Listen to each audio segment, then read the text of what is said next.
দেশের বর্তমানে মৃত্যুর অন্যতম প্রধান কারণ হৃদরোগ। একটি গবেষণায় উঠে এসেছে প্রতিদিন ৫৬২ জন মানুষ মারা যান এই হৃদরোগে।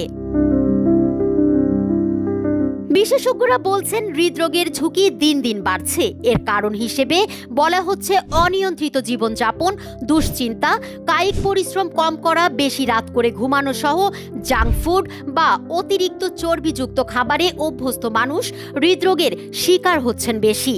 প্রধান কারণ হচ্ছে অনিয়ন্ত্রিত জীবনযাপন। এই অনিয়ন্ত্রিত জীবনযাপনের মধ্যে প্রথম যে বিষয়টি আসে সেটি হচ্ছে খাদ্যাভ্যাস। খাদ্যাভ্যাসের মধ্যে আমাদের প্রচুর পরিমাণে তেল, লবণ এবং চর্বি পরিমাণ বেড়ে যাওয়ায় এবং সাথে প্রচুর পরিমাণ সুগার খাওয়ায় আসলে এই হৃদরোগের ঝুঁকিতে আমরা পড়ে যাচ্ছি। কারণ এইসব খাবারের সাথে জড়িত থাকে ডায়াবেটিস এবং রক্তনালীতে চর্বি জমার মতো সম্ভাবনা। আর এই খাদ্যাভ্যাসের বাইরেও যে বিষয়টি অত্যন্ত গুরুত্বপূর্ণ সেটি হচ্ছে আমাদের অলস জীবনযাপন। আমরা প্রচুর পরিমাণে কর্মবিমুখ হয়ে যাচ্ছি ধীরে ধীরে, এবং আগে যেখানে আমরা নিয়মিত প্রচুর পরিমাণে হাঁটতে হতো, এখন যানবাহন কিংবা অফিস ওয়ার্কের কারণে এখন আমাদের সেই হাঁটা চলা করার অভ্যাসটা একদম নেই বললেই চলে। এছাড়াও অন্য একটি বিষয় প্রচুর পরিমাণে দুশ্চিন্তা।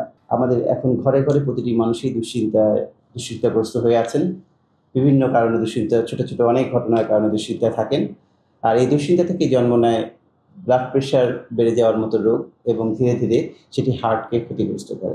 এবার আসি কি করে বুঝবেন আপনি হৃদরোগে আক্রান্ত হয়েছেন। চিকিৎসকরা বলছেন হৃদরোগে আক্রান্ত হলে তীব্র বুকে ব্যথা হতে পারে, বুক ভারী অনুভব হতে পারে, শ্বাসকষ্ট, হাত পা ঝিনঝিন করা, বুক ধরফর করা, ঝিমুনি, অবসাদ, প্রচন্ড দুর্বলতা সহ নানা ধরনের লক্ষণ দেখা দিতে পারে। তবে ডায়াবেটিক্স রোগীদের ক্ষেত্রে এসব লক্ষণের কোনোটি অনুভব নাও হতে পারে। এটিকে বলা হয় নীরব হার্ট অ্যাটাক।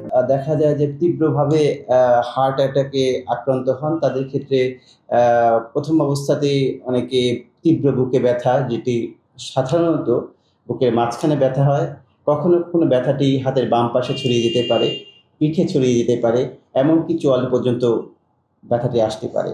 এইসব ক্ষেত্রে আরেকটি বিষয় দেখা যায় যে এইসব রোগীদের অনেক ক্ষেত্রে দেখা যায় বুকের মধ্যে প্রচণ্ড রকম ভারী লাগে, মনে হয় যে পাথরের মতো কোনো ভারী বস্তু তার বুকে চাপিয়ে দেওয়া হয়েছে। এই ধরনের ফিলিংসও রোগীদের মধ্যে প্রকাশ পেতে পারে। এছাড়াও যারা হৃদরোগে আক্রান্ত হন তাদের ক্ষেত্রে শ্বাসকষ্ট একটি বড় লক্ষণ। বুকে ব্যথার সাথে সাথে শ্বাসকষ্ট হতে পারে। আরও অন্যান্য যেসব লক্ষণ আছে সেই লক্ষণগুলো এক একজনের ক্ষেত্রে এক এক রকম, এবং সবার ক্ষেত্রে একইভাবে প্রকাশ পাবে এমন নয়। তবে ডায়াবেটিস রোগীদের ক্ষেত্রে বলতে পারি, অনেক ক্ষেত্রেই ডায়াবেটিস রোগীদের এইসব লক্ষণের কোনোটাই প্রকাশ না পেয়েও হৃদরোগে আক্রান্ত হতে পারেন। তাদের ক্ষেত্রে আমরা বলি সাইলেন্ট হার্ট অ্যাটাক। এই ধরনের সাইলেন্ট হার্ট অ্যাটাকের ঝুঁকি সাধারণত যারা ডায়াবেটিসে আক্রান্ত থাকেন তাদের ক্ষেত্রে খুবই সাধারণ একটি বিষয়। যারা হৃদরোগে আক্রান্ত হন অনেক ক্ষেত্রে তারা অজ্ঞান পর্যন্ত হতে পারেন। তীব্র বুকের ব্যথায় তারা জ্ঞান হারিয়ে ফেলতে পারেন। যেসব রোগীরা হৃদরোগে আক্রান্ত হন এবং এইসব লক্ষণ প্রকাশ পায়, তাদের উচিত সঙ্গে সঙ্গে পার্শ্ববর্তী যে কোনো একটি হসপিটালে যে একজন বিশেষজ্ঞ ডাক্তার না পেলেও স্থানীয় যে পাশ করা ডক্টর আছেন সেই ডাক্তারের শরণাপন্ন হন। তিনি আপনাকে একটি ইসিজি করিয়ে, এমনকি যদি একটা রক্ত পরীক্ষা আছে যে পরীক্ষাটি বাংলাদেশের সব জায়গায় হয়তো করা সম্ভব হয় না, কিন্তু কিছু কিছু জায়গায় বা যেসব জায়গাতে সম্ভব হবে সেসব জায়গাতে ওই রক্ত পরীক্ষাটি করিয়ে ডাক্তার নিশ্চিত হবেন যে আপনার এই সমস্যাটি হৃদরোগের সমস্যা কিনা। রাজধানীর জাতীয় হৃদরোগ ইনস্টিটিউট ও হাসপাতালে গিয়ে দেখা যায় দূর দূরান্ত থেকে শত শত রোগী ভিড় করেছেন এই হাসপাতালে। ভর্তি থেকে চিকিৎসাও নিচ্ছেন অনেক রোগী। প্রথমে আমার বুকে ব্যথা, তারপরে একটু ঝিনঝিন করে, বাম হাতটা বেশিরভাগই ঝিনঝিন করে, বাম হাত। তারপরে হাঁটতে গেলে সমস্যা হয়, সিঁড়িতে উঠতে গেলে সমস্যা হয়। তারপরে ডাক্তার দেখালাম, বললাম, ওনারা বলে এনজিওগ্রাম করেন। এনজিওগ্রাম করে পরে দেখলাম যে সব ব্লক, 6টা ব্লক ধরা পড়ছে। এখন বললো স্যার যে এখন এটা বাইপাস করতে হবে। তো এই জন্য বাইপাসের সিদ্ধান্ত ডাক্তারের বলার পর নিলাম। 4 মাস আমি এই হার্টের অসুখে, হৃদরোগ অসুখে অসুস্থ। গত 2 মাস আগে আমি এখানে অপারেশন করে গেছি, বাইপাস সার্জারি। সেটা আজকে পুনরায় আবার দেখানোর উদ্দেশ্যে মনিরুল আলম স্যারের কাছে অপেক্ষা বসে আছে।